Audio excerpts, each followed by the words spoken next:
পহিলো বুজাই বেশদাৰী লোকৰ কিঞ্চিত একো গতি নাই নভৰে কলসী যেন নিয়ৰৰ জলে জানিবা তাহাৰো গতি নাহি একো কালে গতিকে আপুনি মুখত এটা পেটত এটা কৈ ভগতি কৰিলে আপুনি কেতিয়াও গতি পাব নোৱাৰে আপোনাক জন্ম নগৰত অৰ্থাৎ দুখ কষ্ট দিব ভগৱানে কাৰণ আমি ভগৱানক ঠগিব নোৱাৰো আমি কাক ঠগিব পাৰো মাধৱদেৱে কৈছে তুমি মোক ভান্দা তোমাক মই ভান্দু 14 সাক্ষীক ভান্দিবা কোনো উপায় আমাৰ লগত ভগৱন্ত 14 জন সাক্ষী নিয়োগ কৰি থৈছে দেৱতা কাক কাক থৈছে চকুৰ লগত সূৰ্য দেৱতা কাণৰ লগত দগদিকপাল নাকৰ লগত অশ্বিনী কুমাৰ মুখৰ লগত অগ্নি দেৱতা জিভাৰ লগত বৰুণ দেৱতা হাতৰ লগত ইন্দ্ৰ দেৱতা ছালৰ লগত বায়ু দেৱতা ভৰিৰ লগত বিষ্ণু দেৱতা একাৰণে আমি ভৰিত সেৱা কৰো ভগৱানৰ বিষ্ণু থাকে গুজ্জৰ লগত মিত্ৰ দেৱতা লিংগৰ লগত প্ৰজাপতি বুদ্ধিৰ লগত ব্ৰহ্মা চিত্ৰৰ লগত বাসুদেৱ মনৰ লগত চন্দ্ৰ অহংকাৰ লগত ৰুদ্ৰ 14 ভুবনে লোক আছে যত মানে সবাহাৰে ন্যায় অনীতি দেখে বিদ্যমানে চিত্তগুপ্ত নামে দুই লিখক নিৰ্ভয় সবাহাৰে পাপ পুণ্য তেৰে কৰে গুপুত পাপক গুপ্ত লিখকে লিখয় দেখা মানে পাপ চিত্ৰ লিখন্ত নিশ্চয় 14 জন সাক্ষীতাৰ থাকলৈ লগত ভানিবে নোৱাৰে পাপ পুণ্য আছে যত আজি আমি সকলো ভাগত শুনিবলৈ আহিছো আহিলেই পুণ্য হয় ইয়ালৈ আহিলেই পুণ্য হয় উপজয় পুণ্য পাপ হুৱে দূৰ মিলে মহামুখ্য সুখ প্ৰচুৰ কিন্তু ভাগত শুনিবলৈ আহি যদি গ্ৰাম্য কথা পাতি থাকে তেতিয়াহলে কি হ'ব আপুনি তাত হুলস্থুল কৰি থকাৰ কাৰণে ইয়াত একান্ত মানে শুনি থকা মানুহৰ যদি অসুবিধা হৈছে কথা পতা কিজনৰ কি হ'ব পাপায় পৰপীৰণ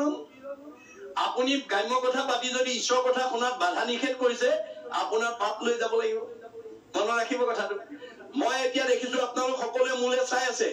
মই ভাবিছো সবে মোৰ মুখলে চাই আছে কিন্তু কোনোবাই মনতে ভাবিছে এতিয়া ইমান দীঘলীয়া ভাষণ দিলে দেখোন খোৱা সময় পাৰে হৈ যাব ঘৰলৈ যাম বা কেতিয়া বা ল'ৰা ছোৱালী কেইটা এৰি থৈ আহিছো খাইছে বা কি নাখাইছে বা কি ঘৰত ব্যৱসায়টো লোকৰ হাতত দি থৈ আহিছো কি বা কৰিছে ইত্যাদি ইত্যাদি আপুনি যদি ইয়াতে বহি মোৰ মুখলে চাই মনে মনে যদি অন্য ঘৰত এৰি থৈ অহা কামৰ কথা ভাবিছে গুপুতিয়ে কব মাধৱে মানে ভাগৱত ব্যাখ্যা পাঠত ব্যাখ্যা থকাও হয় আৰু পাঠকৰ মুখলে চাই থকা হয় কিন্তু মনে মনে এটো ভাবি আছে লগে লগে নম্বৰ কাটি দিব দে আপুনি পুৰা নম্বৰ নাপাব আৰু নম্বৰ আপোনাৰ কাটি দিব কোনে গুপুত কেৰেনিয়ে আপোনাৰ ভিতৰ মানে আনে নেদেখাটো তেওঁ দেখে আৰু এই প্ৰতিবেদনখন কোনদিনা লৈ যাব আমাৰ পঞ্চম স্কন্ধ ভাগৱতত কৈছে কাল সৰ্পে চুম্পিয়া আশ্ৰয় পৃষ্ঠ ভাগে সেগচাই কোনোদিনা ধৰিবেক ৰাগে কোনোমতে নৰৱে নেৰাৱে টানো হাত কৃষ্ণত ভগতি যেবে নকৰে সাক্ষাৎ আজি দৰে কৃষ্ণ ভগতি নকৰা জীৱই কেতিয়াও এই কালৰ হাতৰ পৰা নিজক ৰক্ষা কৰিব নোৱাৰিব আমাৰ 24 তত্ত্ব দেহটো